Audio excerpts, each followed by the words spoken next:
અંકલેશ્વર નગરપાલિકા દ્વારા ચોમાસાને ધ્યાનમાં રાખી શહેર વિસ્તારમાં જર્જરિત મકાનોના સર્વેની કામગીરી શરૂ કરવામાં આવી છે।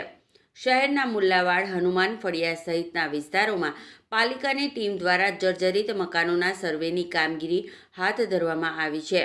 સર્વેની કામગીરી પૂરી થયા બાદ જર્જરિત મિલકત ધારકોને તેને ઉતારી લેવા નોટિસ પાઠવવામાં આવશે। અંકલેશ્વર નગરપાલિકા દ્વારા પ્રી મોન્સૂનની કામગીરી શરૂ કરવામાં આવેલી છે। હાલ MS-29 ની સફાઈની કામગીરી પોકલેન દ્વારા કરવામાં આવે છે। તેમજ જે નગરની અંદર ચોમાસામાં ખુલ્લી ગટરોની જે છે તેમની અત્યારે મેન્યુઅલી કામગીરી કરવામાં આવી રહી છે અને 31 મે પહેલા આ પ્રી મોન્સૂનની કામગીરી નગરપાલિકા દ્વારા પૂર્ણ કરવામાં આવશે। સાહેબ, અંકલેશ્વર વિસ્તારમાંથી જર્જરિત મકાનો છે, એમને કોઈ નોટિસ આપવામાં આવી છે તો કેટલા મકાનો?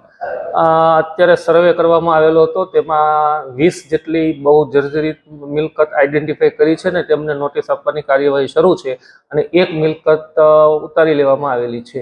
એટલે ચોમાસા પહેલા બધી જ મિલકતો ઉતારી લેવાય એવા પ્રયત્નો નગરપાલિકા દ્વારા કરવામાં આવી રહ્યા છે।